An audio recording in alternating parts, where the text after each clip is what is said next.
राधे राधे दोस्तों। आज की जो कहानी है वह बहुत ही ज्ञानवर्धक कहानी है। कहानी का शीर्षक है साधु के अंदर काम वासना कैसे जागी। एक घने जंगल के भीतर एक छोटे से आश्रम में सिद्धनाथ नाम के एक साधु का निवास था। सिद्धनाथ ने सांसारिक जीवन को त्याग कर भक्ति और ध्यान के मार्ग को अपनाया था।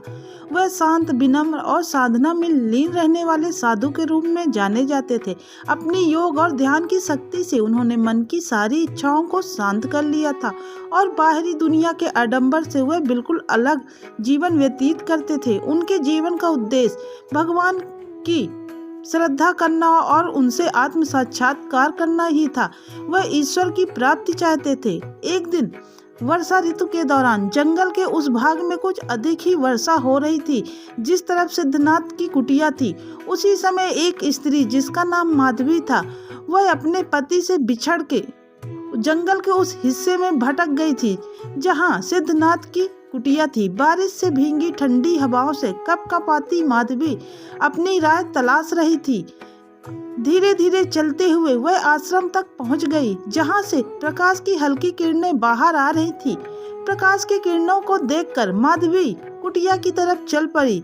जब सिद्धनाथ ने माधवी को देखा तो उन्होंने उसे अंदर बुलाया और बैठने के लिए स्थान दिया। साधु ने उसे गर्म पेय दिया और उसे आराम करने का सुझाव दिया। माधवी बेहद सुंदर थी और उसकी आंखों में एक अनोखी ही चमक थी। उसके बड़े बड़े नैन नक्श और भींगा हुआ बदन। सिद्धनाथ ने उसे सांत्वना दी और उसकी मदद करने का वचन दिया। उनकी दृष्टि साधारण और करुणा से भरपूर थी, किंतु माधवी की ओर उनकी दृष्टि सहज न रही। वह रात सिद्धनाथ के लिए एक असमान सी रही। ध्यान में बैठते समय उन्हें अपने अंतर मन में हलचल सी महसूस होने लगी। माधवी का चेहरा उनके ध्यान में आने लगा और उनका मन विचलित हो गया। पहले तो उन्होंने इस भाव को दूर करने का प्रयास किया, परंतु जैसे ही रात बढ़ती गई उनके मन की गहराइयों में दबी हुई काम वासना जागृत होने लगी। यह ऐसा था मानो उनके वर्षों के तप और संयम की दीवारें टूटने लगी थी। अगली सुबह माधवी ने जाने की बात की। सिद्धनाथ ने एक साधारण तरीके से उसे विदा किया, परंतु उनके मन में एक अनजाना भाव उत्पन्न हो गया था। जिस स्त्री से कभी कोई लगाव नहीं था, वह अब उसके मन में विचलन पैदा कर रही थी। माधवी के जाने के बाद साधु का मन ध्यान में स्थिर नहीं हो पा रहा था। कुछ दिनों बाद माधवी फिर आश्रम में लौटी। इस बार वह विशेष रूप से साधु सिद्धनाथ का आभार प्रकट करने के लिए आई थी। माधवी की बातों में कृतज्ञता झलक रही थी, लेकिन उसके शब्दों में एक विशेष आकर्षण भी था जिसे सिद्धनाथ ने पहले कभी अनुभव नहीं किया था। माधवी का हंसना, उसकी आंखों की चमक और उसकी मधुर वाणी सिद्धनाथ के हृदय को और विचलित कर रही थी। माधवी 2 दिनों के लिए सिद्धनाथ की कुटिया में ही रुक गई। सिद्धनाथ माधवी को देखकर अनियंत्रित होने लग गए। वह अपने आप को तप की शक्ति और बढ़ाने का प्रयास करने लगे। उन्होंने अपने ध्यान और साधना को कठोर बना लिया, परंतु मन के एक स्थान में उनकी भावनाएं काबू में नहीं आ रही थी। हर बार जब वह ध्यान में बैठते उन्हें माधवी का चेहरा दिखाई देता। उसकी मुस्कान उन्हें आकर्षित करती और उनके भीतर एक अनजानी प्यास जाग गई थी। यह अनुभूति उनके लिए नई थी और इसके आगे उनके वर्षों का संयम डगमगाने लगा था। एक दिन माधवी साधु के पास बैठे बैठे अपने जीवन की बातें बता रही थी। वह अपने दाम्पत्य जीवन के बारे में बता रही थी कि पति उसे बहुत परेशान करता है। उसकी बातें सुनकर सिद्धनाथ के मन में करुणा का भाव उत्पन्न हुआ। करुणा से सहानुभूति और सहानुभूति से एक अनजाना मोह सिद्धनाथ के मन में उत्पन्न हो गया। माधवी के प्रति उनकी भावनाएं साधु तक सीमित न रहकर एक काम वासना का रूप ले चुकी थी। अब धीरे धीरे उनकी साधना को यह काम वासना प्रभावित कर रही थी। जैसे जैसे दिन बीतते गए साधु का मन माधवी के प्रति और ज्यादा आकर्षित हो गया।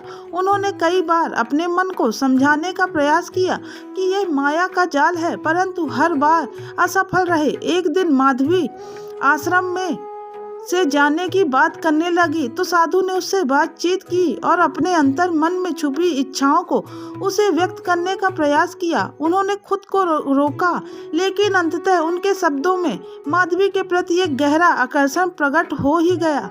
माधवी ने सिद्धनाथ के इस भाव को समझ लिया और वह मुस्कुराई और कहने लगी, महात्मन, संसार का मोह बड़ा ही बलवान होता है।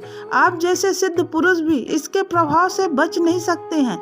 मेरा आभार मानिए कि मैंने आपके मन को एक साधु से एक साधारण व्यक्ति बना दिया। यह कहते हुए माधवी बोली, हे महात्मन, मैं आपकी भावनाओं को अच्छे से समझ रही हूँ, लेकिन विश्वास मानिए, मेरे मन में आपके लिए कोई भी प्रेम या कोई भी ऐसी भावनाएं नहीं है। मैं अपने पति से परेशान जरूर हूँ, लेकिन मैं एक पतिव्रता स्त्री हूँ और मैं अपने पति को धोखा नहीं दे सकती हूँ। क्षमा मांगती हूँ साधु कि आपके मन में मेरे कारण ऐसे विचार आए और आपकी साधना भंग हो गई, लेकिन आज के बाद मैं आपकी कुटिया में कभी नहीं आऊंगी। इतना कहकर माधवी वहां से चली गई, लेकिन सिद्धनाथ का हाल तो बेहाल हो रहा था।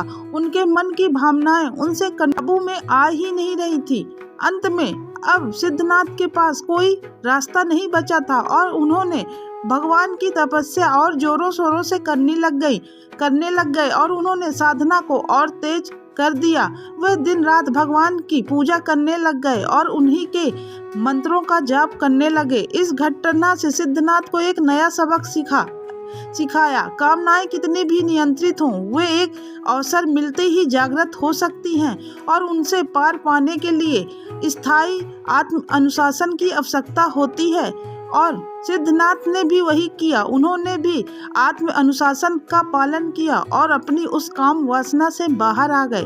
तो यह कहानी आपको कैसी लगी कमेंट्स करके जरूर बताइएगा। अब हम मिलते हैं आपसे अगली कहानी के साथ, तब तक के लिए राधे राधे।